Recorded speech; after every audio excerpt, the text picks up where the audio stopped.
आंखों का फड़कना, जिसे मेडिकल टर्म में पैल्पेब्रल स्पैज्म कहते हैं, एक सामान्य समस्या है जो आमतौर पर चिंता का कारण नहीं होती। ये स्थिति तब होती है जब आपकी आंख की मांसपेशियां अनायास ही संकुचित हो जाती है।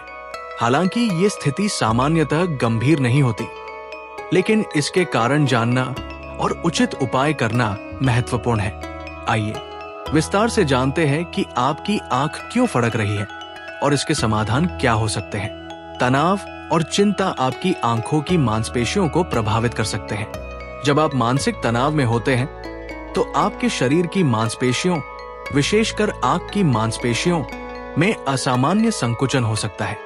थकावट, अगर आप पर्याप्त नींद नहीं ले रहे हैं या अत्यधिक थकावट महसूस कर रहे हैं तो आपकी आंखों की मांसपेशियां भी प्रभावित हो सकती है।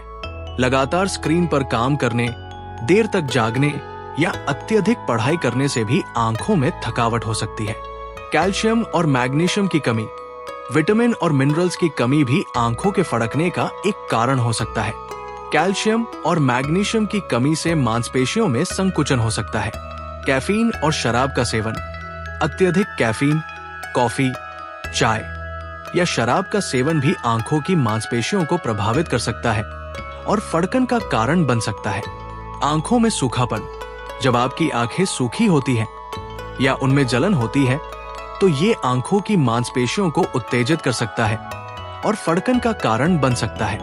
आंखों की बीमारी या संक्रमण, कभी कभी आंखों में संक्रमण या कोई बीमारी जैसे कि ब्लेफराइटिस, आंखों के पलक की सूजन भी आंखों की मांसपेशियों को प्रभावित कर सकती है। आंख फड़कने के उपाय और निवारण। पर्याप्त नींद लें। रोजाना 7 से 8 घंटे की अच्छी नींद लेने की कोशिश करें। यह आपकी आंखों को आराम देगा और थकावट को कम करेगा। तनाव को कम करें।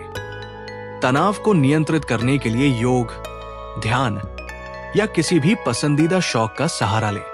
तनाव को कम करने से आंखों की मांसपेशियों पर भी सकारात्मक प्रभाव पड़ेगा। कैल्शियम और मैग्नीशियम का सेवन बढ़ाएं। अपने आहार में कैल्शियम और मैग्नीशियम युक्त खाद्य पदार्थों को शामिल करें, जैसे दूध, दही, हरी पत्तेदार सब्जियां, नट्स आदि। कैफीन और शराब की मात्रा को सीमित करें। कैफीन और शराब का अत्यधिक सेवन करने से बचें। इसकी जगह पर हर्बल चाय या पानी का सेवन करें। आंखों की देखभाल करें। यदि आपकी आंखें सूखी या थकी हुई महसूस होती हैं, तो आंखों की ड्रॉप्स का उपयोग करें और स्क्रीन पर लंबे समय तक काम करते समय ब्रेक लें। आंखों की नियमित जांच। यदि आंखों की फड़कन लगातार बनी रहती है या इसके साथ अन्य लक्षण भी दिख रहे हैं, तो एक आंखों के डॉक्टर से परामर्श करना उचित होगा। कब डॉक्टर से संपर्क करें? आमतौर पर आंखों का फड़कना कुछ समय बाद स्वतः ठीक हो जाता है, लेकिन यदि निम्नलिखित लक्षण महसूस हो तो तुरंत डॉक्टर से संपर्क करें। आंखों में दर्द या असहजता, आंखों में सूजन, लगातार या गंभीर फड़कन, दृष्टि में बदलाव। आशा है कि इस ब्लॉग के माध्यम से आपने समझा होगा कि आपकी आंख क्यों फड़क रही है और इसके संभावित कारण और समाधान क्या हो सकते हैं। आंखों की स्वच्छता और देखभाल से संबंधित कोई भी प्रश्न हो तो विशेषज्ञ से परामर्श अवश्य करें। स्वस्थ और सुखी दृष्टि के लिए ध्यान रखें कि आपकी आंखें आपके शरीर के महत्वपूर्ण अंगों में से एक है और उनकी देखभाल करना आपके सामान्य स्वास्थ्य के लिए आवश्यक है।